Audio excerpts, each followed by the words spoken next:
నాకు మొన్న ప్రేయర్ చేస్తున్నప్పుడు ఉదయకాలము ఒక దర్శనం వచ్చింది. ఆ దర్శనంలో యేసుక్రీస్తు ప్రభువు వారు ఆయన చేతిలో ఒక పుస్తకం కనపడింది. ఆ పుస్తకంలో ఆయన ఏదో రాయడము నేను గమనిస్తున్నాను.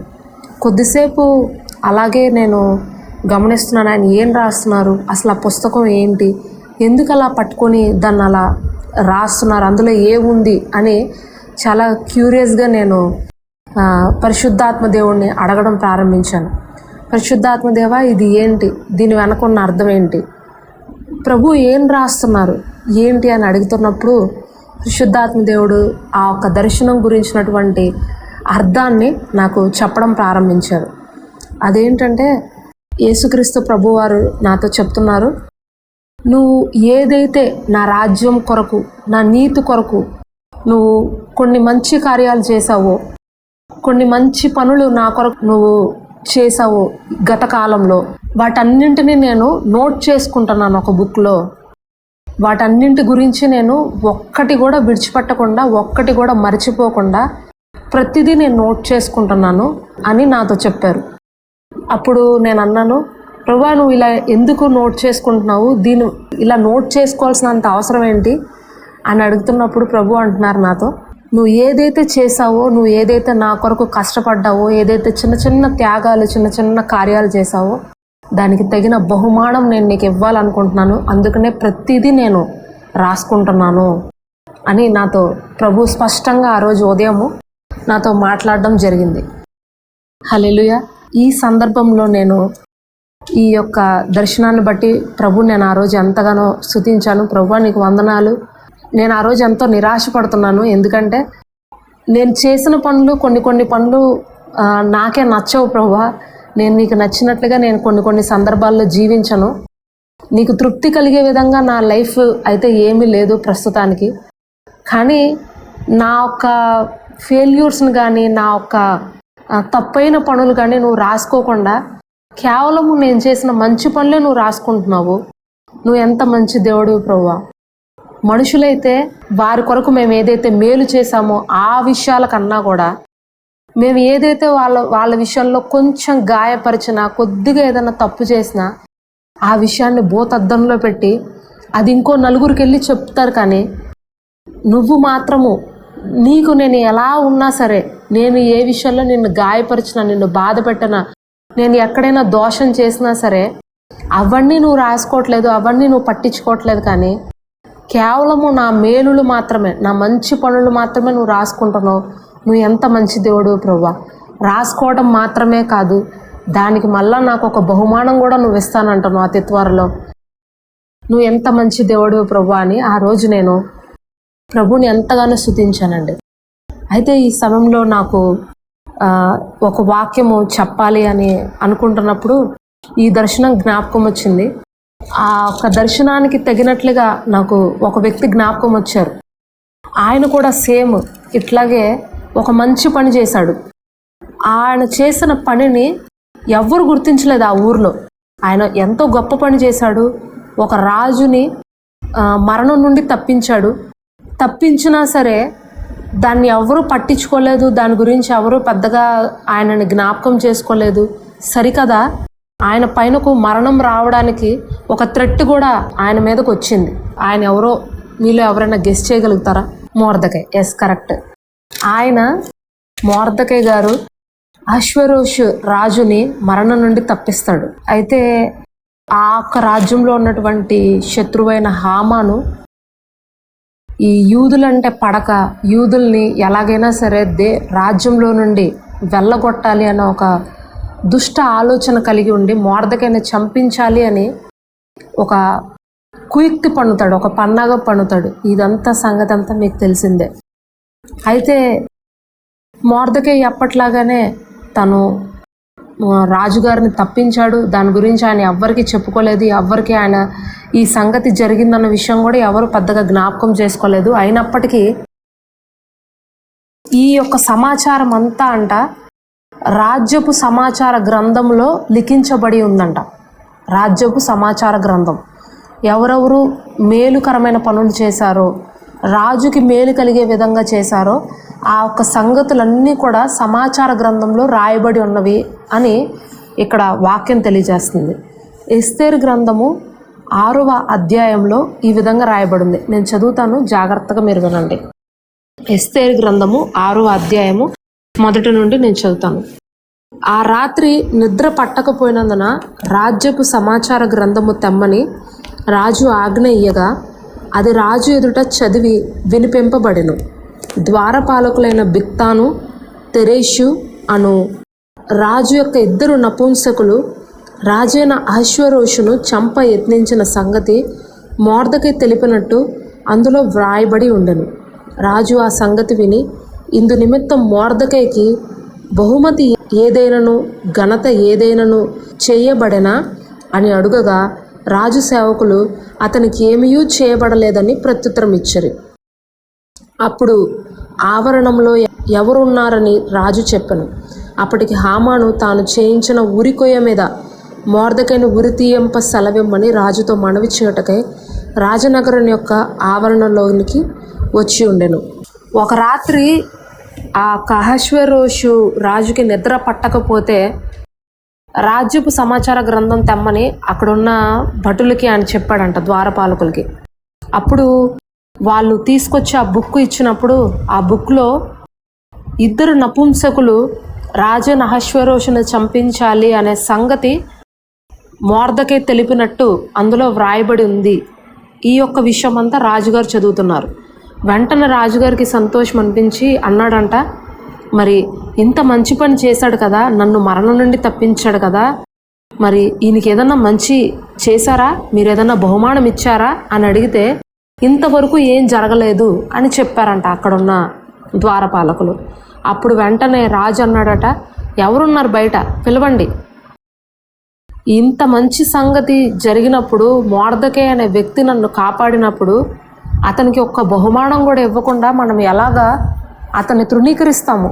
తీసుకురండి అతన్ని, ఎవరున్నారో రండి, లోపలికి రండి, రాజుగారి దగ్గరికి రండి అని చెప్పి రాజుగారు ఆజ్ఞాపించినప్పుడు హామాన్ని పిలవడం జరుగుతుంది. ఆ హామాన్ అనుకుంటాడు, రాజు గణపరచవలసినటువంటి వ్యక్తి ఇంకెవరుంటారు నేను తప్ప అని అనుకుని ఎంతో సంతోషంగా లోపలికి వెళ్ళినప్పుడు రాజుగారు ఆ వ్యక్తిని హామాన్తో చెప్తున్నారు, రాజు ఒక వ్యక్తిని గణపరచాలని అనుకుంటున్నాడు, ఏం చేస్తే బాగుంటుంది హామాను అని అడిగినప్పుడు హామాను చెప్తున్నాడు. చూడండి, ఇక్కడ ఇదే అధ్యాయము 9వ వచనంలో ఈ విధంగా రాయబడింది. గనులైన రాజు యొక్క అధిపతుల్లో ఒకడు ఆ వస్త్రములను గుర్రమును పట్టుకొని రాజు గణపరచను అపేక్షించు వానికి ఆ వస్త్రములు ధరింపజేసి గుర్రం మీద అతన్ని ఎక్కించి రాజవీధుల్లో అతనిని నడిపించుచు రాజు గణపరచను అపేక్షించు వానికి ఈ ప్రకారంగా చేయదకునని అతని ముందర చాటింపవలను. చూడండి చెప్తున్నాడు, రాజు గణపరచ అపేక్షించు వానికి రాజవస్త్రాలు ధరించి గుర్రం మీద ఎక్కించి రాజవీధుల్లో నడిపిస్తూ రాజు గణపరిచిన వ్యక్తి ఇలాగుంటాడు అని ప్రచారం చేస్తూ అందరి ముందు చాటించాలంట. అయితే వెంటనే రాజు అంటున్నాడు 10వ వచనంలో, అందుకు రాజు, నువ్వు చెప్పిన ప్రకారమే శీఘ్రముగా ఆ వస్త్రములను ఆ గుర్రమును తీసుకొని రాజగుమ్మముడు దగ్గర కూర్చుని ఉన్న యూదుడైన మొర్దెకైకి అలాగుననే చేయుము. నువ్వు చెప్పిన దానిలో ఒకటియు విడువక అంతయు చేయమని హామానుకు ఆజ్ఞ ఇచ్చాను. హల్లెలూయా. చూడండి, ఒక శత్రువు చేతే ఒక నీతిమంతుడికి ఘనత కలిగింది. ఎంత గొప్ప విషయం చూడండి. ఒక శత్రువు ఎవరైతే చంపాలి అని అనుకున్నాడో, ఎవరైతే ఉరికయ్య సిద్ధపరిచాడో మొర్దెకై చనిపోవాలని, అదే వ్యక్తి తీసుకెళ్ళి రాజవస్త్రాలు ధరించి గుర్రం ఎక్కించి రాజవీధుల్లో తిప్పుతూ రాజు గణపరచను అపేక్షించు వ్యక్తి ఇలాగ ఉంటాడు అని అతని నోటితోనే చెప్పించాడు. దేవుని కార్యాలు ఇంత అద్భుతంగా ఉంటాయి. దేవుని యొక్క ఘనత ఇంత అద్భుతంగా ఉంటుంది. హల్లెలూయా. మనం అనుకుంటాం ఎన్నోసార్లు, ఈ యొక్క కుటుంబం నిలబెట్టడం కోసం, ఈ యొక్క పిల్లల్ని నేను మంచి భవిష్యత్తులోకి నిలబెట్టడం కోసం, వీళ్ళకి మంచి ఫ్యూచర్ ఇవ్వడం కోసం నేను ఎంతో కష్టపడుతున్నాను.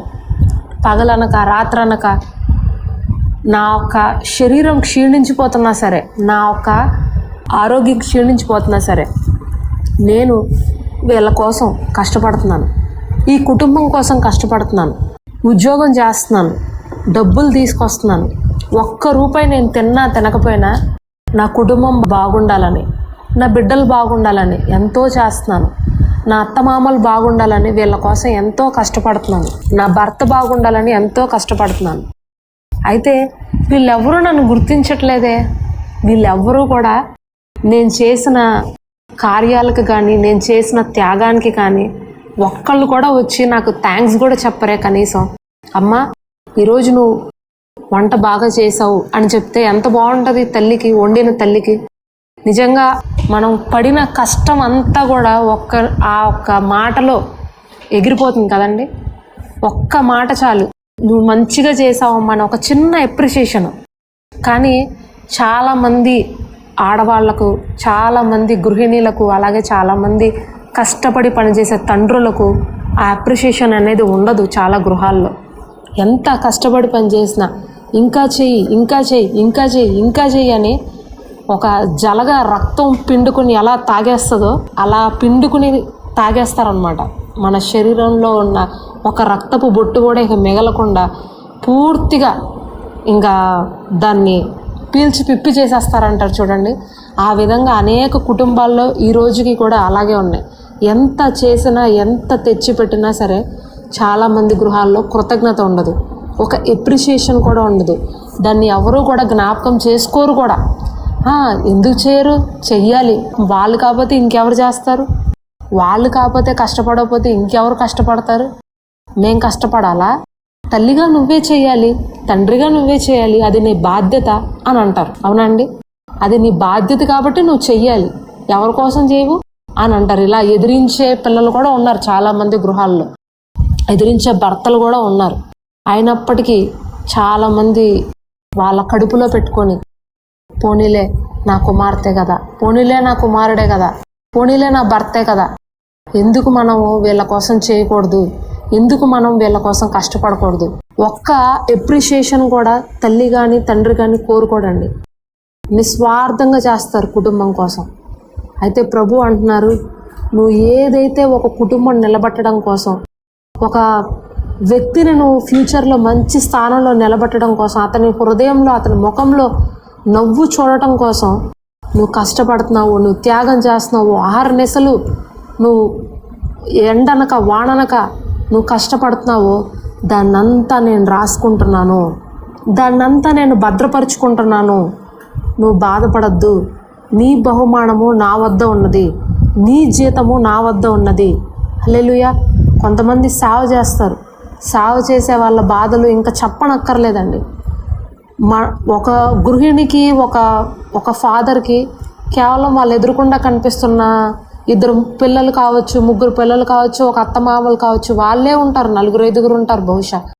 కానీ ఒక సేవకుడికి, సేవకురాలి యొక్క బాధ్యత ఏంటో తెలుసా? తన కుటుంబం మాత్రమే కాదు, ఇంకా తన చర్చికి వచ్చే ఇంకో 10 కుటుంబాలని, 20 కుటుంబాలను కూడా పట్టించుకునే బాధ్యత, భారము సేవకుల మీద పడిపోద్ది. వాళ్ళ కుటుంబాల కోసం, వాళ్ళ జీవితాల్లో ఉన్నటువంటి బంధకాలు వెడగొట్టడం కోసం, వాళ్ళ లైఫ్లో ఉన్నటువంటి శాపాలను వెరగొట్టడం కోసం ఒక సేవకుడు ఎన్ని ఉపవాసాలు ఉంటాడో, ఒక సేవకురాలు ఎంత కన్నీటి ప్రార్థన చేస్తుందో. ప్రభువా, ఈ వ్యక్తి తాగుబోతుగా ఉన్నాడు ప్రభువా, ఈ వ్యక్తి తాగి తన కుటుంబాన్ని నాశనం చేసుకుంటున్నాడు ప్రభువా, ఇతన్ని రక్షించండి ప్రభువా అని వాళ్ళ కోసం కూడా సేవకులు ఉపవాసం ఉంటారు. వాళ్ళ కోసం కూడా ఏదో కన్న బిడ్డ కోసం కన్నీరు కార్చినట్టు కార్చేస్తారు సేవకురాళ్ళు. ఇంత కష్టపడతారు, ఇంత బాధపడతారు. బట్ ఆ వస్తున్న విశ్వాసులకి తెలియదు ఇంట్లో ఏం జరుగుతుందో, సేవకుడి ఇంట్లో ఏం జరుగుతుందో తెలియదు. వ్యక్తిగత ప్రార్థనలో తను ఎంత బాధపడుతున్నాడో, ఎంత కన్నీరు కారుస్తున్నారో వాళ్ళకి ఏం తెలియదు. వాళ్ళు అనుకుంటారు, వస్తారు, ఆదివారం స్టేజ్ మీద నిలబడతారు, 4 వాక్యాలు ప్రసంగాలు చెప్తారు, వెళ్ళిపోతారు, అయిపోయింది అని అనుకుంటారు. కానీ సేవకుడు కన్నీరు చూసేది ఎవరండి? సేవకుడు బాధ చూసేది ఎవరండి? ప్రభువైన యేసుక్రీస్తు వారు. ఆయనకి తెలుసు ఎంత ఏడుస్తున్నాడో ఒక సేవకుడు, ఆయనకి తెలుసు ఒక సేవకురాలు ఎంతగా కుమిలిపోతుందో. ఒక విశ్వాసి జీవితం కట్టడం కోసం, ఒక విశ్వాసి కుటుంబంలో బాధల నుంచి, వాళ్ళ బంధకాల నుంచి విడిపించబడ్డం కోసం వాళ్ళు ఎంతగా వాళ్ళ నిద్రనంతా చంపుకొని పొద్దున్నే లేచి 4 గంటలకి 5 గంటలకి లేచి కళ్ళు మండిపోతున్నా సరే కూర్చుని, ప్రభువా ఈ వ్యక్తిని రక్షించు, ప్రభువా ఈ వ్యక్తి నరకాన్ని నుంచి తప్పించు, ప్రభువా ఇతను తాగుడు నుంచి విడిపించు, దెయ్యం పట్టింది ఇతనికి, దెయ్యాల నుంచి విడిపించు, వీళ్ళ ఇంట్లో ఇంత శాపం ఉంది, వీళ్ళకి వివాహాలు జరగట్లేదు, ఇలాంటి బంధకాల్లో ఉన్నారు, వీళ్ళని తప్పించు, అప్పుల బాధ నుంచి వీళ్ళని విడిపించని తన కుటుంబం కన్నా కూడా విశ్వాసుల కుటుంబం కోసం కష్టపడతాడు, దేశం కోసం కష్టపడతారు. అయితే ఇవన్నీ ఎవరైనా పట్టించుకుంటారా, ఎవరైనా చూస్తారా, ఎవరైనా రాస్తారా? ఎవ్వరూ రాయరు. కానీ యేసు ప్రభు అంటున్నారు, ఎవరు పట్టించుకున్నా, ఎవరు పట్టించుకోపోయినా, ఎవరు జ్ఞాపకం చేసుకున్నా, ఎవరు జ్ఞాపకం చేసుకోపోయినా, ఒక్కళ్ళు కూడా నీకు ఎప్రిషియేషన్ ఇవ్వకపోయినా, నువ్వు చేసిన దానికి, నువ్వు కార్చిన కన్నీటికి, నువ్వు చేసిన త్యాగానికి ఒక్కళ్ళు కూడా నేను ప్రోత్సాహపరచకపోయినా నేను నిన్ను ప్రోత్సాహపరుస్తాను. నువ్వు చేసిన ప్రతిదీ నా యొక్క సమాచార గ్రంథంలో నేను లిఖించుకుంటున్నాను. నువ్వు బాధపడద్దు, నువ్వు అధైర్యపడద్దు, నువ్వు వ్యర్థంగా ఇది నేను చేశాను, నేను చేసినదంతా వేస్ట్. మా అమ్మగారు ఎప్పుడు అంటుండేవారు, బూడిదల పోసిన పన్నీర్లాగా అయిపోయింది, ఎంత కష్టపడితే ఏంట్రా, ఎంత కష్టపడి వండితే ఏంట్రా, ఎంత కష్టపడి మీ ఇంటి కోసం కష్టపడితే ఏంట్రా, నన్ను ఎవరు పట్టించుకుంటారా అని అంటది మా అమ్మ ఎప్పుడు. ఆవిడ మాటలు నాకు ఎప్పుడు గుర్తొస్తూ ఉంటాయి. ఎంత చేసినా సరే తృప్తి ఉండదురా మీకు, చిచ్చి నేను ఇంకెళ్ళిపోతాను ఇంట్లోంచి, ఏదన్నా వృద్ధాశ్రమంలోకి వెళ్ళిపోతా, ఏదన్నా అనాథాశ్రమంలోకి వెళ్ళిపోతా, నాకొద్దు ఇల్లు అని అంటది. కానీ ఎప్పుడు మా అమ్మ వెళ్ళలా. మా నాన్నగారు ఎలా ఉన్నా, మేము ఎలా ఉన్నా మా కోసం ఆవిడ బాధపడుతున్నా సరే అలాగే ఓర్చుకునేది. మాది ఉమ్మడి కుటుంబం అండి, మాది ఒక జాయింట్ ఫ్యామిలీ. మా చిన్నతనంలో దగ్గర 17 మంది 18 మంది ఉండేవాళ్ళం మేము రాజమండ్రిలో. మా అమ్మతో పాటు ఉన్నటువంటి తోడుకోడళ్ళు కానీ, తర్వాత వాళ్ళ పిల్లలు కానీ ఎవరు వంటలు చేసేవాళ్ళు కాదు. మా అమ్మే అందరికీ వంట చేసేది. ఇంట్లో ఉన్న పిల్లలందరికీ, వాళ్ళ బావగారులకి అందరికీ మా అమ్మ ఒక్కతే సింగిల్ హ్యాండ్ అనమాట. జస్ట్ వాళ్ళు వచ్చి వెజిటేబుల్స్ కట్ చేసేసి వెళ్ళిపోయేవారు. నేను నా చిన్నతనంలో చూశాను మా అమ్మ పడిన కష్టం. కొద్ది రోజులుగా ఆవిడకి విరక్తి వచ్చేసి అనింది, నేను ఇంకా ఎక్కడికైనా వెళ్ళిపోతాను, నా వల్ల కావట్లేదు, నేను భరించలేకపోతున్నాను, నా తలకు మించిన భారంగా ఉంది ఇదంతా అని అనేది. అప్పుడు నాకు చాలా బాధ అనిపించేది. కొంత వయసు వచ్చాక నాకు అర్థమైంది, ఒక ఇంటర్మీడియట్ డిగ్రీకి వచ్చిన తర్వాత ఆవిడ కారుస్తున్నటువంటి కన్నీరు, ఆవిడ బాధ, అప్పుడు నేను అర్థం చేసుకున్నా, ఆహా ఇంత బాధపడతారు ఆడవాళ్ళు అని. ఆవిడ ఓదార్చడం స్టార్ట్ చేశాను. లేదమ్మా, ఒకరోజు అంతా బాగుంటుంది, నీకు మంచి రోజులు వస్తాయి, నువ్వేం బాధపడకు అని నేను ఆవిడని ఓదారుస్తున్నప్పుడు కొంచెం సంతోషపడేది. పోనీలే నా కూతురన్నా అర్థం చేసుకుంది, నా కుమార్తె అన్న నా బాధలో నాకు చేయూతనిస్తుంది అని. ఈ విషయాలు నేను మీతో ఎందుకు చెప్తున్నానంటే, మన లైఫ్లో కూడా ఎన్నోసార్లు మనం ఎంత కష్టపడినా, మనం ఎంత అహర్నిశలు మన ఫ్యామిలీ కోసము మనము సమయాన్ని కేటాయిస్తున్నా, మన సేవలో మన సంఘస్థుల కోసం మన సమయాన్ని కేటాయించినా సరే ఎవరు పట్టించుకోరండి.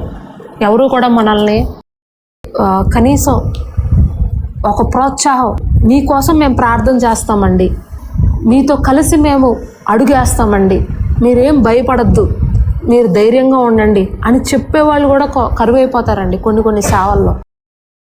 మేము ఇక్కడ నార్త్ ఇండియాలో సేవ చేస్తాం కదా, మాకు ఆ కొరత బాగా ఎక్కువ ఉంటుంది. ఇక్కడ వాళ్ళందరూ మూర్ఖులు, వీళ్ళకి ఏం అర్థం కాదు. వీళ్ళు ఎంతసేపు ఎట్లా ఉంటారంటే కొంచెం షెల్ఫిష్గా ఉంటారు, స్వార్థంగా ఉంటారు. ఆదివారం వస్తే వాళ్ళు ఎట్లా అనుకుంటారంటే అది ఏదో మమ్మల్ని ఉద్ధరించినట్టుగా వచ్చామని అనుకుంటారు. ఇక్కడ మాకేదో మంచి జరుగుతుంది వాళ్ళు రావడం వల్ల మేమేదో మంచి మేడ కట్టుకొని హ్యాపీగా ఉంటున్నాము అన్నట్టుగా ఫీల్ అవుతారనమాట. శుక్రవారం ఎందుకు రాలేదు బ్రదర్ అని అడిగితే అంటారు, ఆదివారం వస్తున్నాం కదా బ్రదర్ అని అంటారు. అంటే ఆదివారం వస్తే శుక్రవారం రాకూడదా? ఆదివారం వేరు, శుక్రవారం వేరు. శుక్రవారం ఉపవాస ప్రార్థన, ఆదివారం అందరి కొరకు, అది నార్మల్, అది ఎవరైనా వస్తారు, అది కామన్ అనమాట. కానీ శుక్రవారం వచ్చే వాళ్ళే నిజమైన విశ్వాసులు మా దృష్టిలో. వాళ్ళకే నిజమైన విశ్వాసం ఉంది, వాళ్ళకే నిజమైన తెగింపు, ఆ ఒక ఉద్యమం అనేది ఎవరిలో అయితే ఉంటుందంటే శుక్రవారం ఉపవాస ప్రార్థనకి వెళ్ళే వాళ్ళలోనే, ఆదివారం వెళ్ళే వాళ్ళకి కాదు. ఆదివారం నామకార్థ క్రైస్తవుడు కూడా వెళ్ళిపోతాడు, ఆదివారం వెళ్ళాలి అని అదొక రూల్ పెట్టుకున్నారు అంతే. అయితే మీకు తెలుసా అండి, ఇక్కడ ఆదివారము మ్యాండేటరీ రావాలి అని వీళ్ళకి అర్థం చెప్పడానికి మాకు సంవత్సరం పట్టింది. ఇప్పటికి వాళ్ళకి అర్థమైంది ఆదివారం కూడా రావాలి చర్చికి, ఆదివారం మ్యాండేటరీ అనే విషయము ఇప్పటికి అర్థమైంది మా సంఘస్థులకి. ఇప్పుడు ఆదివారం ఎలాంటి కష్టం ఉన్నా ఇబ్బంది ఉన్నా కాస్త ఆ పనులన్నీ పక్కన పెట్టి, శుభకార్యాలు పక్కన పెట్టి, చావులు పక్కన పెట్టి, అన్నీ పక్కన పెట్టి ఇప్పుడు వస్తున్నారు వాళ్ళు.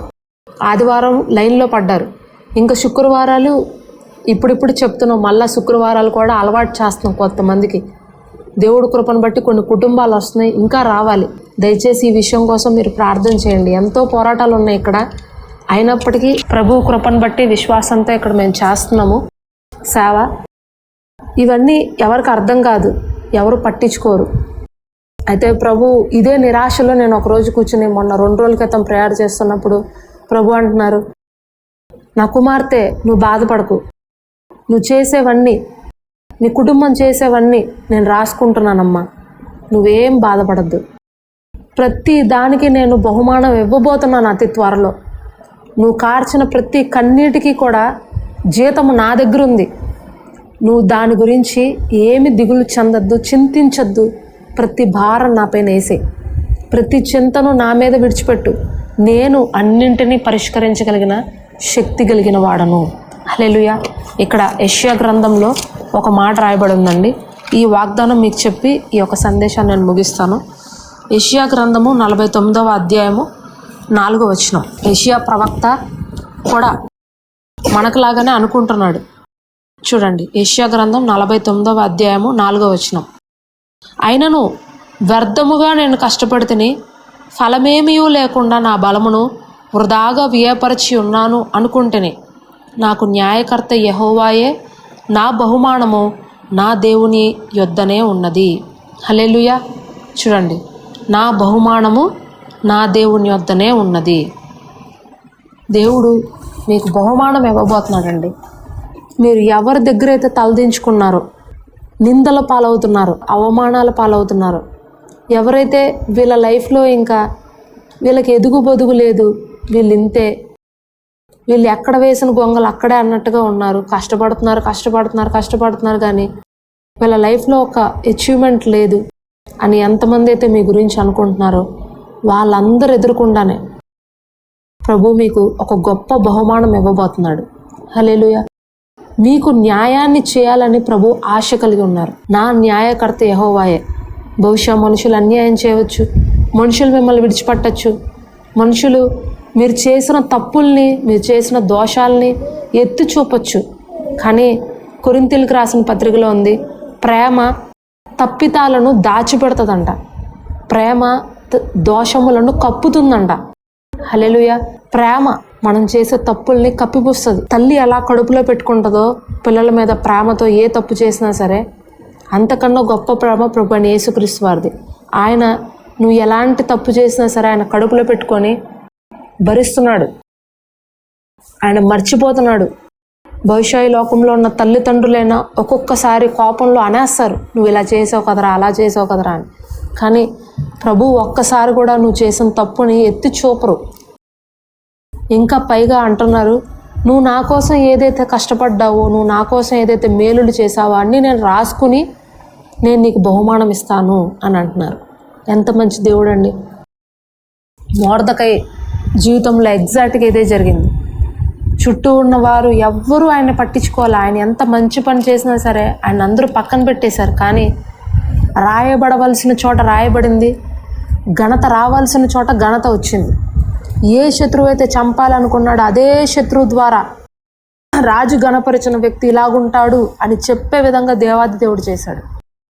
అందుకే దావీదు భక్తుడు 23వ కీర్తనలో అంటాడు, నా శత్రువు ఎదుట నీవు నాకు విందు భోజనం సిద్ధపరిచి ఉంచావు. హల్లెలూయా.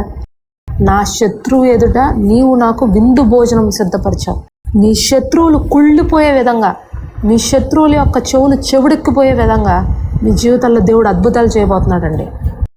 వాళ్ళ ఎదుటే మీకు గొప్ప ఘనత ఇవ్వబోతున్నాడు.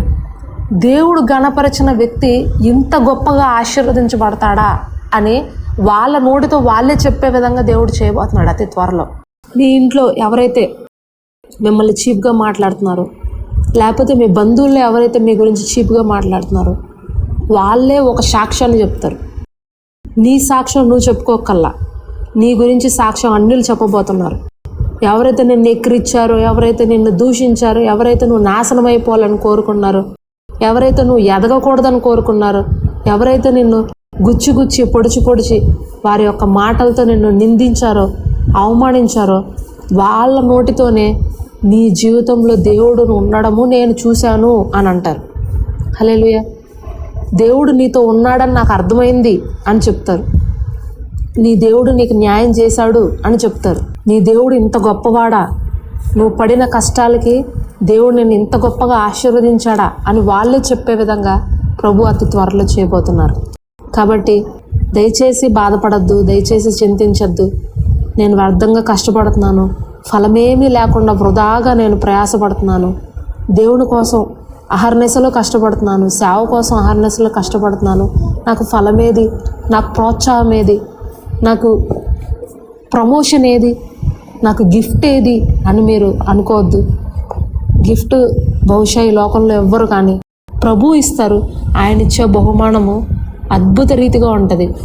ఎవరైతే మిమ్మల్ని చీప్గా చూశారో వాళ్ళ చేతుల మీదే గిఫ్ట్ ఇచ్చేలాగా ప్రభు చేస్తాడు. అంత గొప్ప దేవుడు. పగ తీర్చడం నా పని, ప్రేమించడం నీ పని అని అన్నాడు ప్రభు.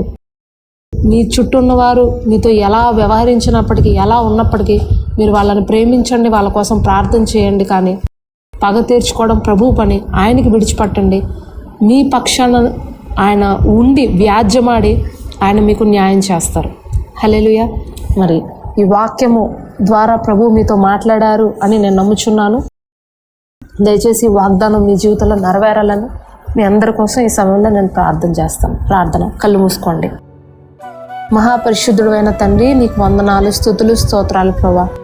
అవును ప్రభా, నా న్యాయకర్త యెహోవాయే. ఆయన ఇచ్చే బహుమానం ఆయన వద్ద ఉన్నది. వ్యర్థంగా నేను కష్టపడ్డాను, ఫలమేమీ లేకుండా వృధాగా నేను బాధపడ్డాను అని యెషయా అనుకున్నప్పుడు వెంటనే నువ్వు అతనితో మాట్లాడుతున్నావు, ప్రవక్తతో. ఇదిగో నా బహుమానం నా దగ్గర ఉన్నది, నా జీవితం నేను పుచ్చుకొని నీ దగ్గరికి వచ్చుచున్నాను, కనుక నువ్వు భయపడద్దు, నువ్వు చింతించద్దు అని నువ్వు వాగ్దానం చేస్తున్నావు. మొర్దెకైని నువ్వు ఏ విధంగా హెచ్చించావో, రాజు గణపరచను అపేక్షించిన వ్యక్తి ఇలాగుంటాడు అని అనేకులు ఎదుట నువ్వు ఎలాగ రాజు వీధుల్లో తిప్పుతూ అతన్ని తలని పైకెత్తావో నా తండ్రి, మరి ఈరోజు ఇక్కడ ఎంతమంది అయితే తల్లులు, తండ్రులు, సేవకులు కుటుంబాల కోసం, సేవల కోసం అహర్నిశలు కష్టపడుతూ ఒక వ్యక్తి బాగుండాలని, ఒక కుటుంబం నిలబెట్టబడాలని, ఒక సేవ నిలబెట్టబడాలని అహర్నిశలు కష్టపడుతూ త్యాగం చేస్తున్నారో వారి సేవలను నువ్వు గుర్తిస్తున్నందుకు నీకు వందనాలు ప్రభా. వారి కష్టాన్ని నువ్వు లిఖిస్తున్నందుకు నీకు వందనాలు ప్రభా. నీ ప్రేమ ఎంతో గొప్పది ప్రభా. నీ జాలి ఎంతో గొప్పది, ఘనమైన యేసయ్యా. నీ కరుణ ఎంతో గొప్పది యేసయ్యా. తండ్రి, నీ ముందు మరి ఈ లోకంలో ఉన్న గొప్ప గొప్ప వారు ఎవ్వరూ సరితూగరు ప్రభా నీ ప్రేమ ముందు. తండ్రి, మనుషులు మమ్మల్ని దేవా మా యొక్క తప్పుల్ని, మా దోషాలను దేవా భూతద్దంలో పెట్టి చూపించి ఇంకో నలుగురికి దాని గురించి ప్రచారం చేస్తారు, దాని గురించి పబ్లిక్ చేస్తారు. కానీ తండ్రి, నువ్వైతే మంచి దేవుడు ప్రభా. దేవా, ప్రతిదీ కూడా ప్రభా నువ్వు తుడిచివేస్తున్నావు, మా పాపాలను తుడిచివేస్తున్నావు, మా దోషాలను కొట్టివేస్తున్నావు తండ్రి. నీ సిలువ రక్తంతో మమ్మల్ని కడుగుతున్నావు, ఎప్పటికప్పుడు మమ్మల్ని పవిత్రపరుస్తున్నావు, దుష్టుని అగ్ని బాణాల నుంచి మమ్మల్ని తప్పిస్తున్నావు, అపవాది శక్తుల నుంచి మమ్మల్ని దూరపరుస్తున్నావు తండ్రి. దేవా, మమ్మల్ని కాపాడుకోవడం కోసం, మమ్మల్ని గొప్ప చేయడం కోసం నువ్వు ఎంతగానో మా వెనక ఉండి దేవా మమ్మల్ని ప్రోత్సాహపరుస్తున్నందుకు, మమ్మల్ని వెన్ను తట్టి ముందుకు పంపిస్తున్నందుకు నీకు వందనాలు ప్రభా. నీకు స్తోత్రాలు తండ్రి. మరి ఇక్కడ ఉన్న ప్రతి ఒక్కరిని కూడా తండ్రి నువ్వే ఆ విధంగా జ్ఞాపకం చేసుకో, వారిని ఆశీర్వదించు. ఈ రాత్రి గొప్ప బహుమానము వారికి దయచేస్తున్నందుకు నీకు వందనాలు నాయన. గొప్ప ఆశీర్వాదాన్ని వారికి అనుగ్రహిస్తున్నందుకు వందనాలు ప్రభా. కుటుంబాల్లో ఆశీర్వాదం కలుగును గాక, సేవలో ఆశీర్వాదం కలుగును గాక. కుటుంబాల్లో బంధకాలతో ఉన్న వారి యొక్క బంధకాలు విడగొట్టుచున్నాము యేసు నామములో, లయపరుస్తున్నాము యేసు నామములో. నా తండ్రి, వారి బంధకాలను విరగొట్టండి దేవా. నీ సిలువలో కాల్చినటువంటి రక్త దారాల ద్వారా మాకు స్వస్థత కలుగుచున్నదని వాగ్దానం చేస్తున్నావు పరమ తండ్రి. దేవా నీ పరిశుద్ధ రక్తంతో, నీ పవిత్ర రక్తంతో ఇక్కడున్న ప్రతి ఒక్కరిని కడుగుచున్నాము, శుద్ధి చేస్తున్నాము. వీరిపై ఉన్నటువంటి ప్రతి పాప శాపములను కొట్టివేయుచున్నాము యేసుక్రీస్తు అతి పరిశుద్ధ నామంలో. నా తండ్రి దేవా, మరి మా శత్రువులు ఎదుట మాకు విందు భోజనం దయచేయండి. ఎవరైతే మమ్మల్ని అవమానించారో, ఎవరైతే మమ్మల్ని నీచంగా చూస్తారో వాళ్ళందరూ ఎదుర్కొన్న మా తలలు పైకెత్తండి యేసు నామంలో. నా తండ్రి, అపవాది యొక్క తలను చితగొట్టుచున్నాము నజరేయుడైన యేసు నామంలో. అపవాది క్రియలను సంపూర్తిగా లయపరుస్తున్నాము ఈ రాత్రి. దేవా, ఈ రాత్రి నీ సన్నిధి సమాధానము మెండుగా మాకు దయచేయండి. నీ ప్రసన్నతను మాకు తోడించండి. పరిశుద్ధాత్మ దేవ మా మధ్యలోనికి రండి. పరిశుద్ధాత్మ దేవ మా పరిస్థితులను బాగు చేయండి. పరిశుద్ధాత్మ దేవ నీవిచ్చి బహుమానము ఈ రాత్రి మా ఒక్కొక్కరికి మీరే దయచేయమని వేడుకుంటున్నాను తండ్రి. నీకే సమస్త మహిమ ఘనత ప్రభావాలు చెల్లిస్తూ చిన్ని ప్రార్థన యేసుక్రీస్తు వారి అతి పరిశుద్ధ నామంలో అడిగి వేడుకొనిచున్నాము పరమ తండ్రి. Amen, amen.